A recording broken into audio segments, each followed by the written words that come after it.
الحمد لله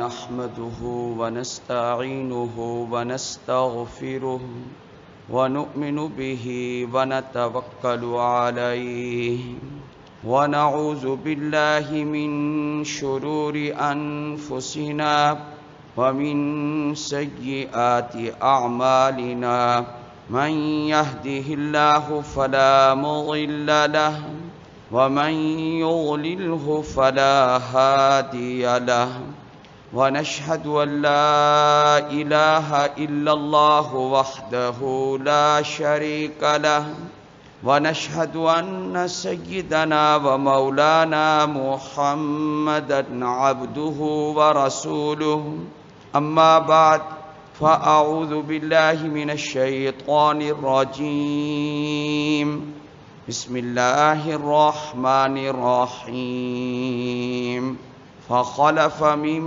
بعدهم خلف أضاعوا الصلاة واتبعوا الشهوات فسوف يلقون غيا قال النبي صلى الله عليه وسلم الصلاة لوقتها صدق الله العظيم وصدق رسوله النبي الكريم اللهم صل على محمد وعلى آل محمد كما صليت على إبراهيم وعلى آل إبراهيم إنك حميد مجيد اللهم بارك على محمد وعلى آل محمد كما باركت على إبراهيم وعلى آل إبراهيم إنك حميد مجيد قرآن مجید ایسی عظیم کتاب ہے کہ جس کے فضائل اتنے زیادہ ہیں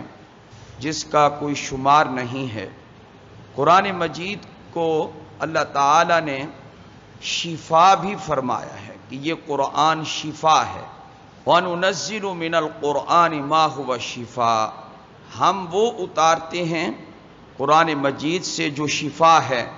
تھوڑا تھوڑا اللہ نے اتارا تو اللہ نے فرمایا یہ جتنا ہم اتار رہے ہیں یہ شفا اتار رہے ہیں۔ اللہ نے قرآن مجید کو شفا کہا ہے۔ تو 3 بیماریاں ہیں، ان کا علاج قرآن کریم نے ذکر کیا ہے۔ ایک عربی عبارت میں نے پڑھا، مجھے یہ بہت پسند آیا کہ 3 بیماریوں کا علاج قرآن مجید کی 3 آیات 3 مقامات پر موجود ہے۔ لیکن جو بیماریاں ہیں ہم ان کو بیماریاں نہیں سمجھتے کہ وہ بیماریاں بھی ہیں، وہ مرض بھی ہے، وہ تکلیف ہے، وہ نقصان دہ چیز ہے، ہم ان کو بیماریاں نہیں سمجھتے۔ ہم بیماری صرف اس کو سمجھتے ہیں کہ کسی کو خدا نخواستہ شوگر ہو گئی ہے تو ہم کہتے ہیں یہ بیمار ہے، یہ ٹھیک ہے بیمار ہے۔ کسی کو بلڈ پریشر کی تکلیف ہے تو ہم کہتے ہیں کہ یہ بیمار ہے۔ کسی کو خدا نخواستہ کینسر ہو جاتا ہے تو ہم یہ کہتے ہیں کہ یہ بیمار ہے۔ کسی کو معدے کی تکلیف، کسی کو دل کی بیماری، کسی کو گردے کی بیماری، ان بیماریوں کو تو ہم بیماری سمجھتے ہیں کہ یہ بیماریاں ہیں۔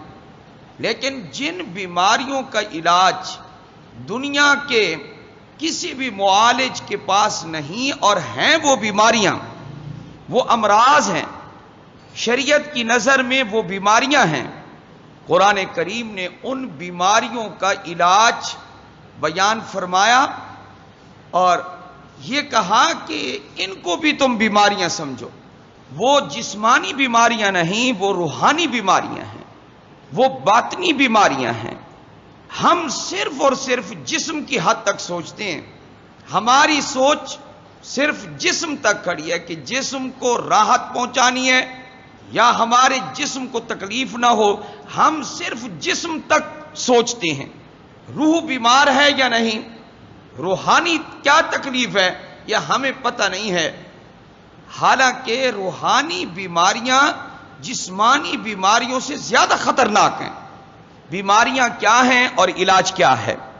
سب سے پہلی بیماری اس کا نام ہے حب الشہوات، خواہشات سے محبت، آدمی کے دل میں جو آئے آدمی چاہتا ہے میں اس کو پورا کروں، یہ میری جو پسندیدہ چیز ہے یہ مجھے حاصل ہونی چاہیے، نہیں دیکھتا کہ یہ جائز ہے یا ناجائز ہے، یہ حلال ہے یا حرام ہے، یہ مباح ہے یا ممنوع ہے، اس کو دیکھے بغیر انسان یہ کہتا ہے کہ یہ چونکہ مجھے پسند ہے لہذا یہ چیز مجھے حاصل ہونی چاہیے۔ اپنی ہر خواہش کو پورا کرنے کا جذبہ، اور ظاہر ہے کہ جب بندہ شہوات کے پیچھے لگ جائے گا، خواہشات کے پیچھے لگ جائے گا، اپنی نفسانی خواہشات کے پیچھے لگ کے زندگی گزارے گا، اس کا انجام کیا ہوگا؟ جو دل میں آئے وہ کرتا جائے، اس کا انجام ہلاکت کی سوا تو اور کچھ نہیں ہے۔ میں سوتا رہوں چاہے نماز کا وقت نکل جائے، میری خواہش ہے کہ میری نیند پوری ہو، چاہے نماز کے لیے آنکھ کھلے یا نہ کھلے، میری چاہت پوری ہونی چاہیے۔ مجھے پینے کی چیز میں مزہ آنا چاہیے چاہے وہ شرابی کیوں نہ ہو، مجھے تو اس میں مشروب میں مزہ آتا ہے، چاہے وہ مصنوعات قادیانیوں کی مصنوعات ہی کیوں نہ ہو، مجھے تو مزہ آنا چاہیے پینے کی چیز میں۔ انہوں نے ایک اچھے طریقے سے بنائی ہے یہ چیز، اس لیے میں قادیانیوں کی چیز کو استعمال کر رہا ہوں، میرا دل چاہتا ہے۔ خواہشات کے پیچھے چل کر آپ کو پتہ ہے اس کا انجام کیا ہے؟ جو آدمی اپنی خواہشات کے پیچھے چلتا ہے وہ کہاں پہنچتا ہے؟ ہلاکت میں، تباہی ہے، انجام اس کا تباہی ہے۔ آج یہ بیماری اتنی بڑی بیماری ہے جس کی کوئی حد نہیں ہے۔ ہر بندے کی سوچ کیا ہے؟ ہر بندہ پریشان ہے، کیا میری چاہت پوری کیوں نہیں ہو رہی، میری خواہش پوری کیوں نہیں ہو رہی؟ ہر بندہ اس کے پیچھے لگا ہوا ہے۔ حب الشہوات، من چاہی چیزوں کو حاصل کرنا، حلال و حرام کی تمیز کے بغیر۔ آپ مجھے یہ بتائیں کہ تھوڑی سی آپ نے مجھ سے یہ وضاحت سنی ہے، اس کے بارے میں آپ مجھے بتائیں کہ یہ ایک بیماری ہے یا نہیں ہے؟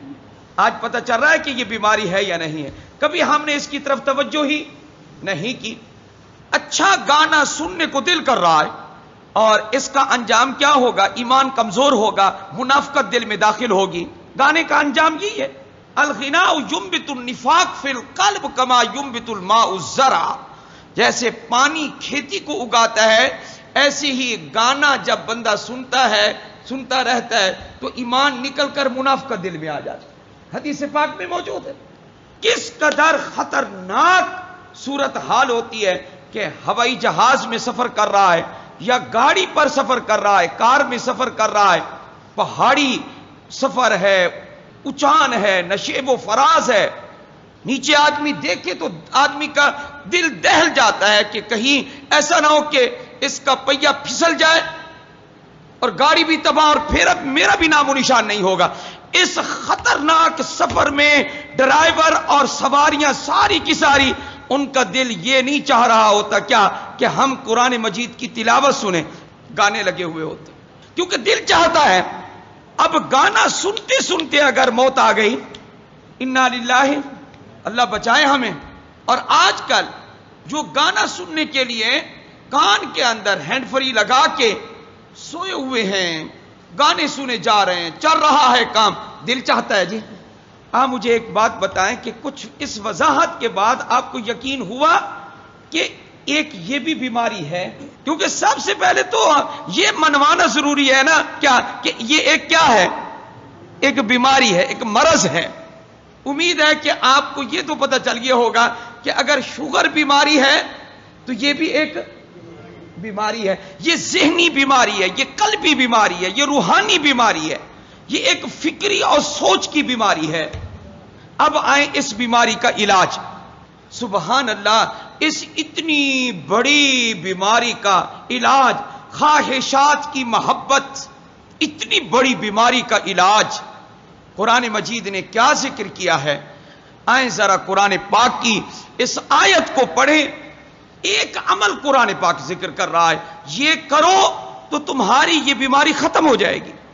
اللہ پاک نے سورہ مریم میں حضرت زکریا علیہ السلام کا ذکر کیا، حضرت یحییٰ علیہ السلام کا ذکر کیا، حضرت مریم سلام اللہ علیہا کا ذکر کیا، حضرت عیسیٰ علیہ السلام کا ذکر کیا، حضرت ابراہیم علیہ السلام کا ذکر کیا، حضرت موسیٰ علیہ السلام کا ذکر کیا، حضرت اسماعیل علیہ السلام کا ذکر کیا، حضرت ادریس علیہ السلام کا ذکر کیا۔ ان کے ذکر کے بعد اللہ نے فرمایا یہ وہ لوگ ہیں جن پر میں نے اپنے انعامات کی بارش کر دی ہے۔ اس کے بعد کی آیت پڑھیں، کیا ہے؟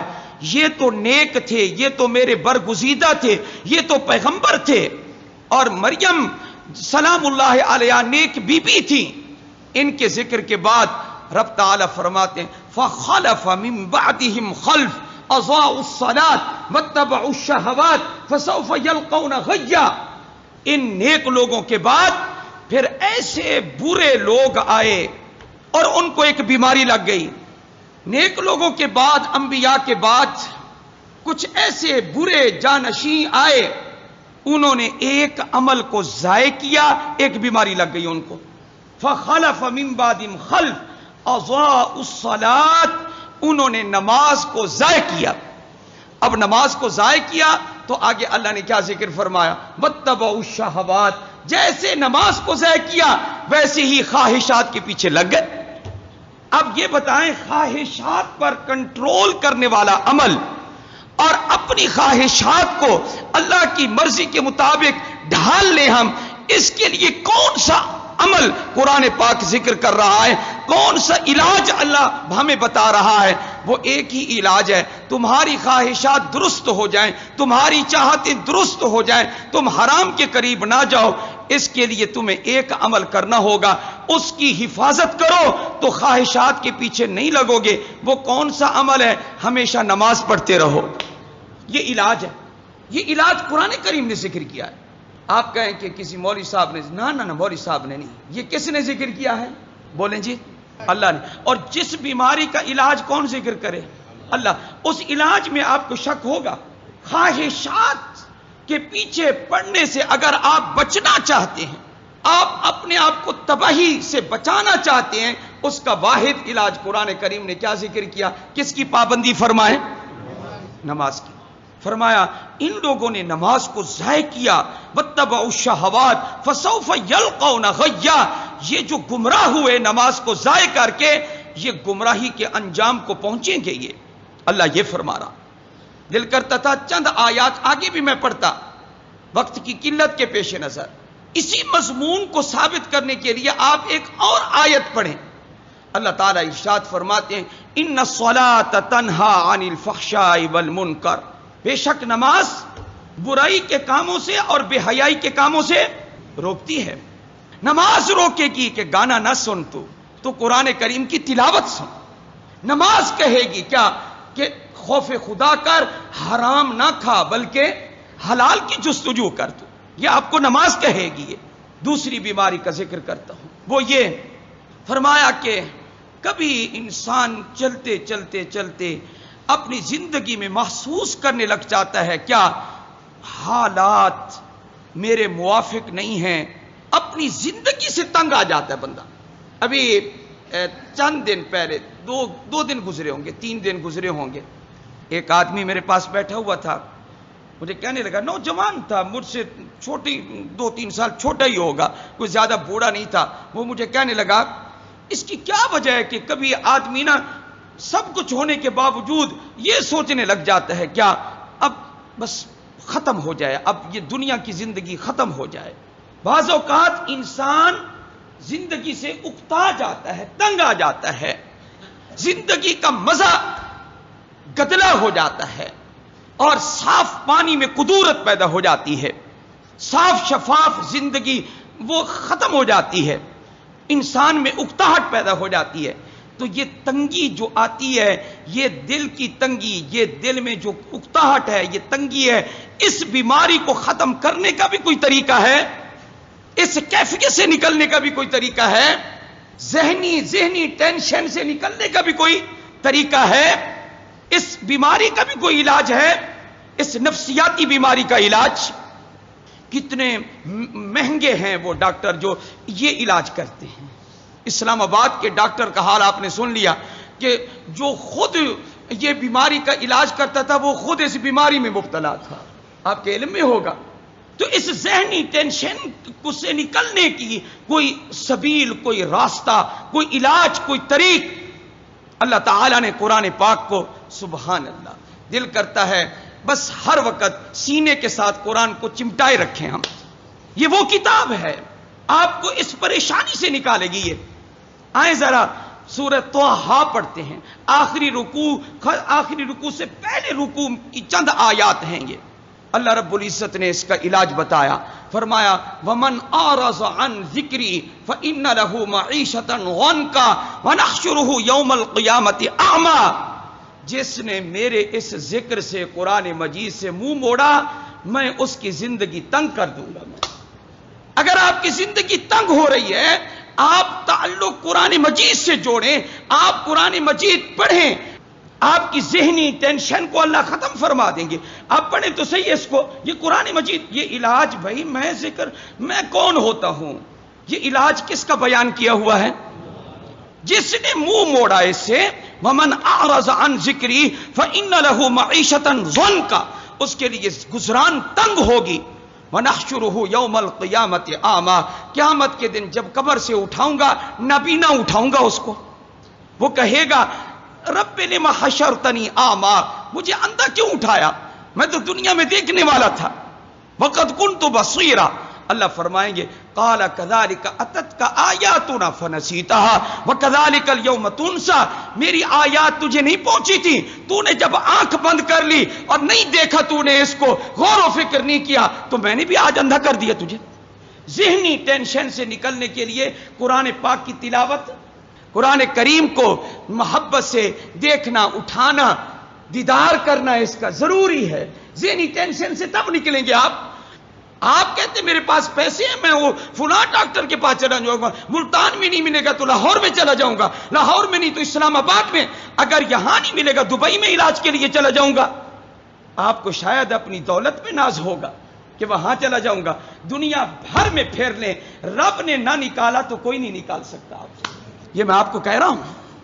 اور رب تعالیٰ کا قرآن اٹھا کے آپ اگر یوں کہہ دیں پروردگار اس ذہنی ٹینشن سے، اس قرآن کی برکت سے مجھے نکال دے، 2 آنسو کے قطرے بھی نکال دو، تو اللہ کہے گا آج نکالتا ہوں تجھے.